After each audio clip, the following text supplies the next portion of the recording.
فیصل آباد director general FTA محمد آصف چودھری نے revenue recovery کی رفتار مزید تیز کرنے کا حکم دیا ہے اور کہا ہے کہ دیرینہ نادہندگان کے خلاف سخت ایکشن لیتے ہوئے بقایا جات کی وصولی کو یقینی بنائیں اور عدم ادائیگی پر ان کی جائیدادوں کو سر بمہر کر دیا جائے۔ انہوں نے ایڈیشنل ڈائریکٹر جنرل کیسر عباس رین کو بقایا جات کی وصولی کے مہم کی کڑی مانیٹرنگ کرنے کی ہدایت کرتے ہوئے کہا کہ ریونیو ریکوری ٹارگٹس کا روزانہ کی بنیاد پر جائزہ لے اور غفلت شعار اسٹاف کے خلاف تعدیبی کارروائی عمل میں لائی جائے۔ اس سبند میں ایک اجلاس ایڈیشنل ڈائریکٹر جنرل FTA کیسر عباس رین کی زیر صدارت منعقد ہوا، جس میں director town planning Asma Mohsin, director estate management Junaid Hassan منچ، deputy director finance Afzal Ansari, deputy director estate management FTA city Adnan Shahzad, assistant director recoveries Mian Akhtar و دیگر افسران موجود تھے۔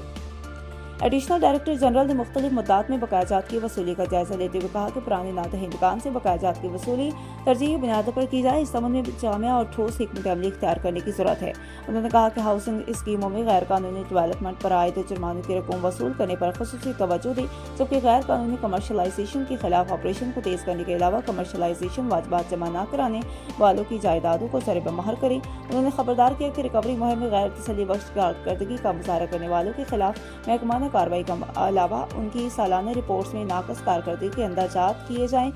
جبکہ ریونیو ریکوری کے اہداف پورا کرنے والے اسٹاف کی بھرپور حوصلہ افزائی ہوگی۔